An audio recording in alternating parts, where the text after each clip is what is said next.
All right, a little bit of live stuff before I go live again. Yeah, I don't know. Hi everybody. I'm just gonna do some Q&A stuff if anybody's around. Um, I don't know what Q&A. Maybe I'll just talk. That's okay too. I going on Floss Weekly, so I'm not going to do Water Cooler Wednesday this week. Also, I'm not sure my voice will stay in sync. The computer that I use for editing and live streaming is showing its age. Actually, it's not even that old, but it's not doing great when it comes to video stuff. So we'll see. Hopefully, my mouth and my voice are enough in sync that it won't be too off-putting. Lewis, if you're there, I appreciate the shout out yesterday. Apparently, the video that I posted, and it's true, the video that I posted yesterday on YouTube about Tmux versus screen, the audio sync with my lips was a little bit off. Um, so yeah, hold on, I gotta send a text message. I can't answer. I'm on a live stream. My papa is calling me on the phone, and I said I can't answer the phone right now. I'm on a live stream. Anyway, so yeah, hopefully this is working. There is a new computer that's going to be built. The last time I built a computer has been so many years ago. The computer I'm using right now is just one that it was like prepackaged. It's just a Dell. Dude, I got a Dell. Not a Dell, a space Dell. It yeah, it was just whatever their workstation off the shelf was, and it's been okay. But doing video stuff can be taxing, and it's yeah, it's a little frustrating. So anyway, the folks at CBT Nuggets are helping me build up a computer. I'll get actually shipped a bunch of components, and I get to put it together. Maybe I'll videotape it, but I don't know. Videotape, boy, that's showing my age, isn't it? Maybe I'll record putting it together, but I don't know that that's really interesting to anybody to see anymore. Apart from when I inevitably slice my hand open on a sharp case and bleed all over. Uh, anyway, that's gonna probably be a few weeks out at least. So I have to milk this along. I'll try to resync the audio stuff with OBS again. I don't know. I don't know. It's rough because I use this every day for work too, right? I mean, I make CBT Nuggets videos, and the audio has to be in sync. So I gotta look at that. Record a couple things, play it back on a different computer because that's the thing. On this computer, the audio was in sync. So there's something inherently wrong with the system. So I'll need to record it, try to sync up the audio, take it to another computer, watch it there, see if it's lined up, then try to fix it, and it'll be a long process. But hopefully that'll get me through to when it's coming out. Now, it is interesting. I don't know if you are an online shopper type person. Actually, I think everybody's an online shopper these days, but Prime Day is happening. I guess this has been a thing for a while. One of my coworkers, Matt, he's here sometimes. Um, Said to me the other day, "Oh, it's almost Prime Day. Maybe you'll get because I want to get a pair of monitor speakers. Monitor. They're like computer speakers, but they're designed to be flat, so you get like the actual sound. When I'm editing stuff, I want to have just a couple small actual like studio monitors, and so yeah. Anyway, I want to get those, but the Prime Day, I don't. I guess it's a thing where everything on Amazon goes on sale. I don't know. I'm not really all that. I don't know. I I just don't need to go on a shopping spree. But nonetheless, that might help with the computer build because I think parts go on sale. I'm guessing it's not like the best parts. It's probably like we got a bunch of these, so we're gonna be on sale. A July thing. Oh, Rob says it's been a thing for July. All right. It is. So is it just a once a year thing? I mean, July almost sounds like Christmas in July kind of thing. Uh, but anyway, oh, hold on, I got another work message here.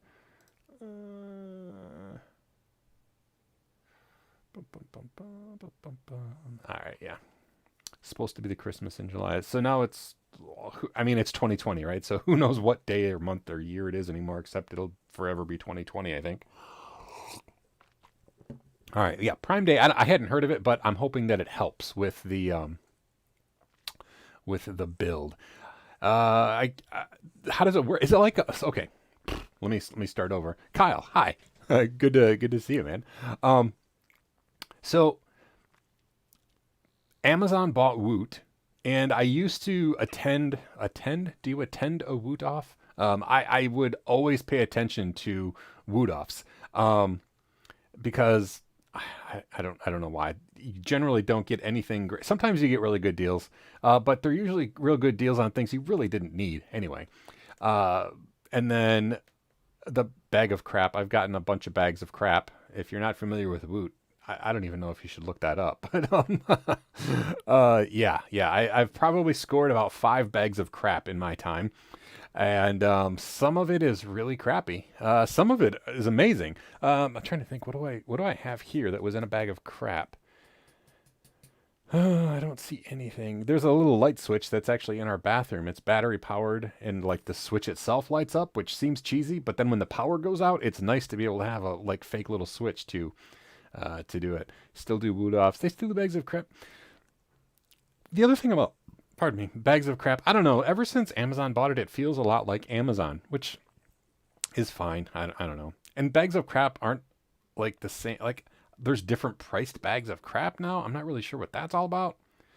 It just starts to sound like, I don't know, like a random assortment. There was a YouTube thing. I don't know if it's still a thing where you'd like go, and maybe it's on eBay where you buy it, but then people would like open it on YouTube where it's like these mystery boxes, and sometimes there'd be an Xbox inside, and sometimes there would be like decapitated doll heads inside. I don't know what that is, but that's kind of what the bag of crap is starting to feel like. Especially, I mean, if you're paying $10 plus shipping for a bag of crap, I don't know. I have a lot of slingshot monkeys. If you've ever gotten a bag of crap, you almost always get a slingshot monkey or two. Gotten a bunch of those. I mean, they're fun. Creative Mystery returns and unbox them on YouTube.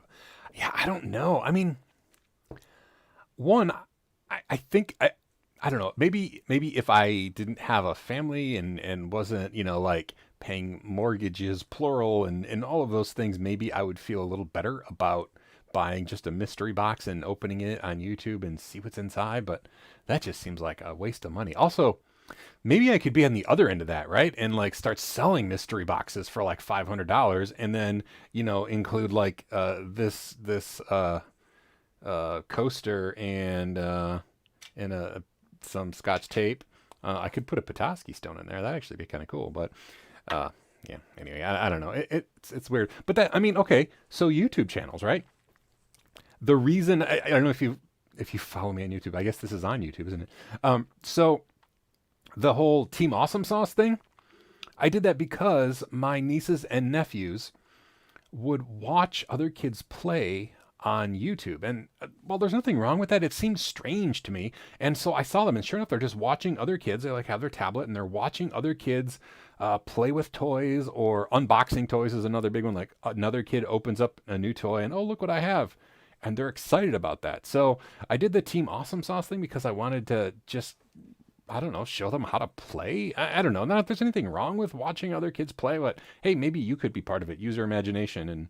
And so yeah, plus then I get to have fun and play with action figures, right? But you want to talk about something difficult. Try to find like female action figures that are wearing all of their clothes. Now that's a challenge, and it was really difficult. I'm very grateful that I managed to find one who's wearing all of her clothes. Yeah, anyway. Let me get off my soapbox on that one. So yeah, Petoskey stones are awesome. They're all over. Obviously, I live in Petoskey, right? So this is a rough one. These are just on my desk. This is yeah, it's probably no, it's not going to focus. It's not autofocus, but this is a like a raw one, if you will. Here's a tiny one. You can't really see it when it's dry. Let me a little bit of coffee on there. I don't know if this one will pop out or not. I don't know if you can see some of the little fossils pop out. There's we go down to the beach here, and it's funny. It takes a keen eye to see them, especially when they're dry. Like when they're in the water, you can see them a lot because the fossil pattern pops out. But when they're dry on the shore, it takes a real eye to see them. And so, but we've collected quite a few of them. It's been neat. Some of them are big. Anyway, bread making. So, yeah, I gained over 25 pounds over quarantine, and a huge part of that I know is from bread. It was just too delicious. So I have slowed down. I haven't stopped. I still have Gus, my starter. Sometimes I'll put them for a nap in the fridge for a few weeks.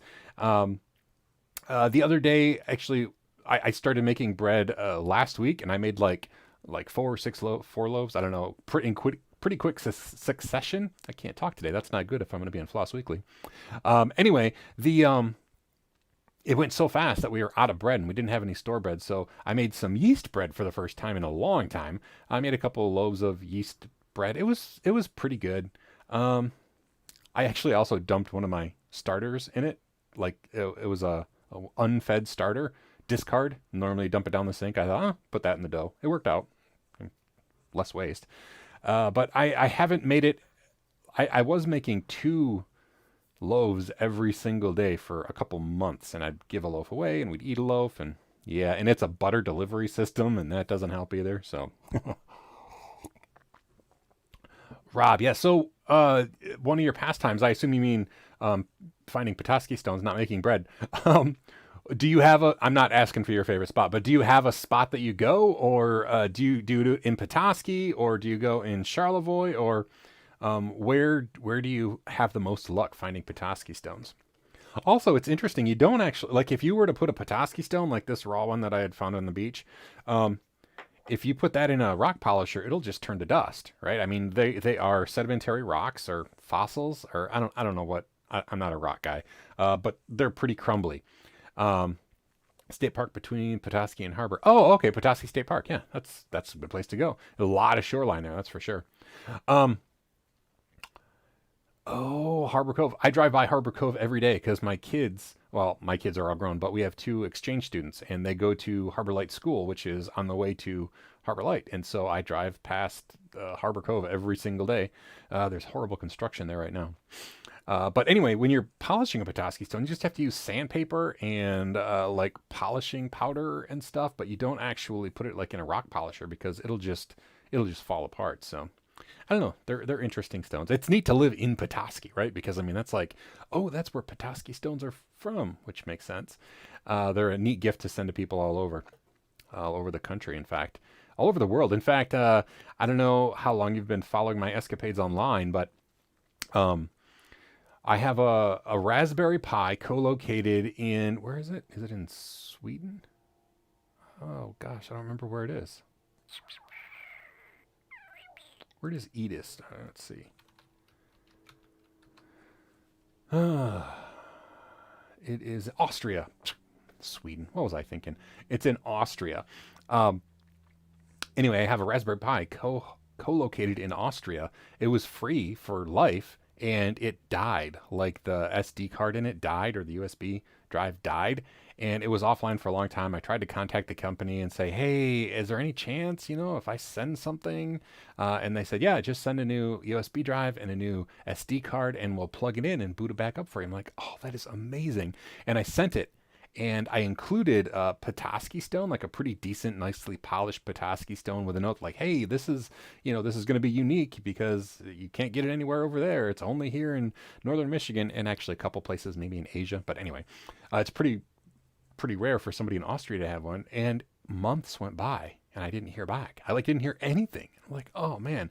Well, eventually somebody happened to see it. Like, it was a package had arrived and it was at the data center, and I reached out again, like, did you ever get the package with my SD card? I also included a gift, and it was a weird gift, but they were grateful. And now Kermit, my Raspberry Pi, is back online with industrial grade SD card and USB drive. Did you know that they make industrial strength SD cards, like for cameras, like for surveillance cameras that constantly rewrite all the time? I didn't realize that was a thing. But they do. They make industrial SD cards and also USB drives, and the technology names are going to escape me, but like MLC or SLC, there's some type of flash memory that is more robust or lasts longer. It's more expensive. I don't know if it's faster or slower, but anyway, I have a USB drive. I paid a ton of money for it that I included too. So I assume that the Raspberry Pi is going to last a long time, but it's the very first Raspberry Pi with Ethernet, so it's also dog slow. But it is what it is. It's really cool to have a co-located. I'm really having trouble talking. Let me drink more coffee. Co-located Raspberry Pi in another country, and I get a static IP address. I don't know. It's just pretty cool. They don't do that anymore. That was right when Raspberry Pis were coming out. They just did this thing to, I'm sure, to advertise, and but there's still some of us who have it. I think Kyle Rankin probably still has his Raspberry Pi. I wonder if he does. I could reach out. If you don't know Kyle Rankin, he's one of the other authors that was from Linux Journal. I'm gonna tweet at him.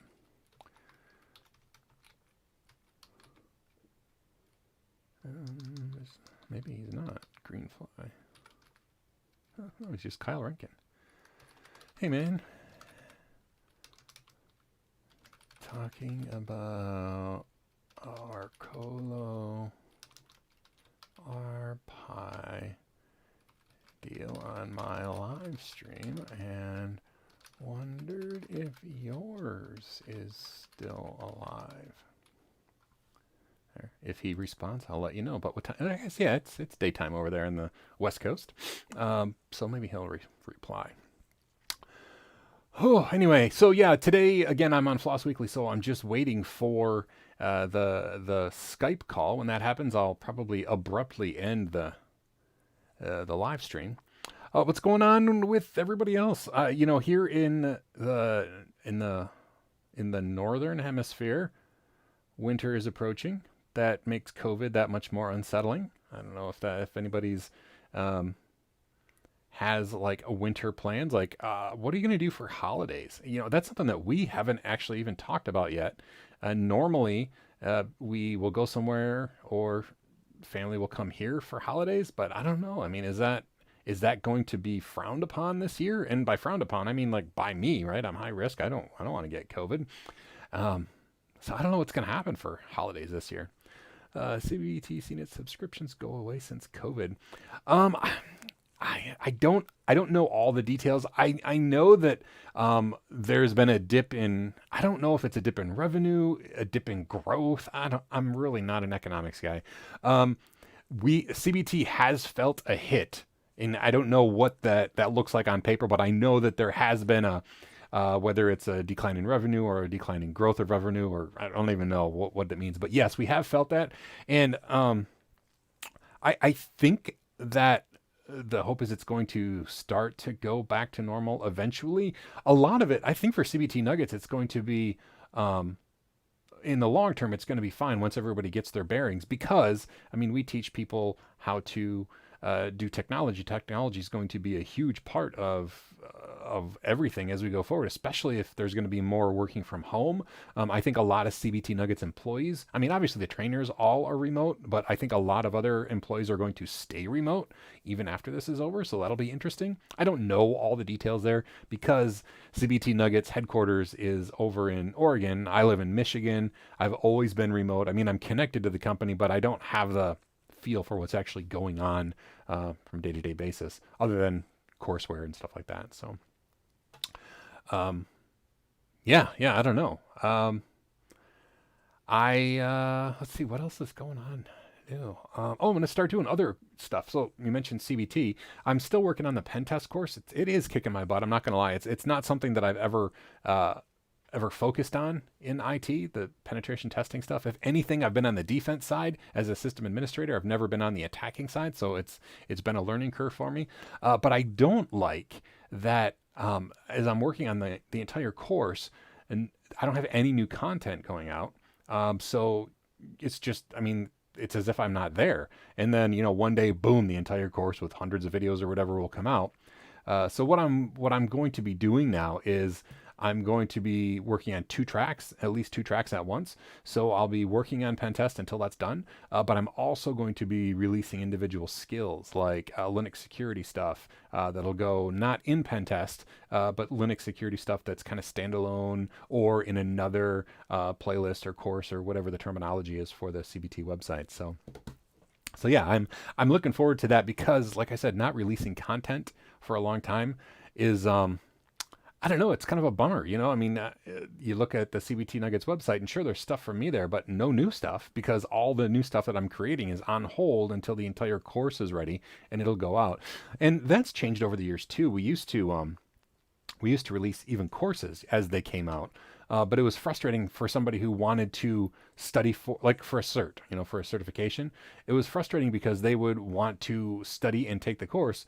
They don't want to watch half of a course and then wait for, the skills to come out 1 or 2 a week until it's finished in another month. So what we do, and people would get understandably angry about that. So what we do now is, if it's a cert-based course, we'll just hold it all back, and then when it's done, complete it as one unit. So I don't know. So yeah, that's what's going on. Today at FLOSS Weekly, we are talking to somebody. I think I'm allowed to say what it's about, but Chat Cola, which I hadn't heard of. It's an interesting. I actually tried to install the Docker image. It didn't work. It worked, but I couldn't connect to it. I didn't spend too much time. But you can go to chatcola.com and it's basically what it feels like. I'm going to ask the person during. I mean, it's FLOSS Weekly, so we interview the creator and stuff. I'm going to ask them more. What is the mindset here, because it feels like an ephemeral chat room, which isn't necessarily bad, but it's the kind of thing where, hey, let's talk, and instead of a Google Meet or instead of an IRC channel, it's this ephemeral chat room on the web that will go away. So I don't know. I'm curious what their vision is. We'll find out what's going on in the next hour and a half or so, because any minute I expect that Skype call. But yeah, so if you are you a CBT Nuggets subscriber, Kyle? If so, what are you training on right now? And if not, what sorts of topics are you interested in training on, whether it's CBT or anywhere else? I'm curious. Partially because I'm going to be making content alongside my pen test stuff, and I want to know what sort of stuff to make. I will also be continuing to do stuff on YouTube. It's kind of a different, I don't know. It's I have to be careful that I don't compete with myself or CBT Nuggets, but also the YouTube stuff it's a nice way to be able to do things that don't necessarily fit into a course or a skill or a playlist. Like, for example, yesterday or the day before, whenever I released it, yesterday, I guess, TMUX versus Screen. That doesn't necessarily fit into any of our courses, but it's a valuable topic and it's interesting. So I'm hoping that my YouTube channel is going to be like that. Rob, when I'm not finished, I'm going to try to wrap my head around DevOps, particularly on the dev side. Oh, okay. Oh, wait. Am I getting a call? Oh, that's weird. I just heard feedback. All right. Anyway, CI/CD via GitLab. Oh, okay, cool. But yeah. So in DevOps, I mean, I've done the DevOps training, but mine is always from the other side, right? Because I've been a sysadmin forever, and so it's the development side for me is the least familiar side, which maybe is what I should learn more. I want to learn more development stuff. I know 2 languages. I know Bash, which some people don't really consider a language, but doggone it, I've written some complex Bash things. And PHP, which I know is horribly outdated, but I still love PHP. In fact, I'm probably going to put some PHP stuff on YouTube just because I think it's so valuable and basically a web browser becomes your interface, and you can give somebody a link to interact with a program you write right away. It'll run on any LAMP stack. I don't know. Train sysadmins, so learning the dev stuff is what I want to train up on. Yeah, that's cool. That is cool. I'll tell you what. So I did a bunch of configuration management things. I did Chef, I did Puppet, I did Ansible. For CBT Nuggets, my courses are actually still there.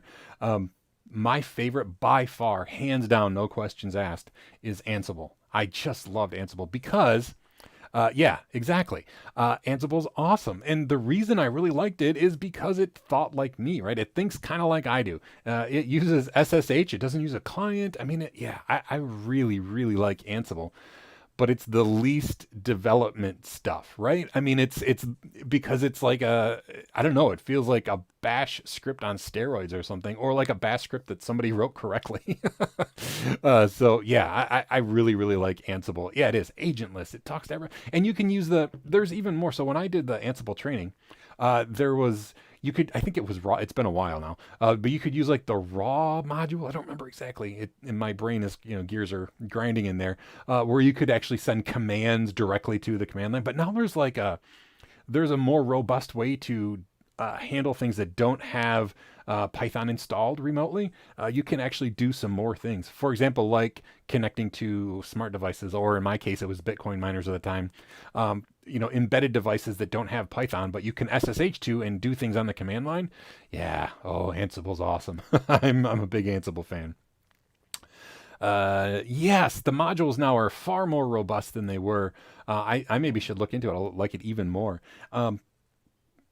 Okay, I'm going to have to go because I'm getting that call. So I'll see everybody later. And bye. All right, hold on. Am I there? I'm going to have to stop my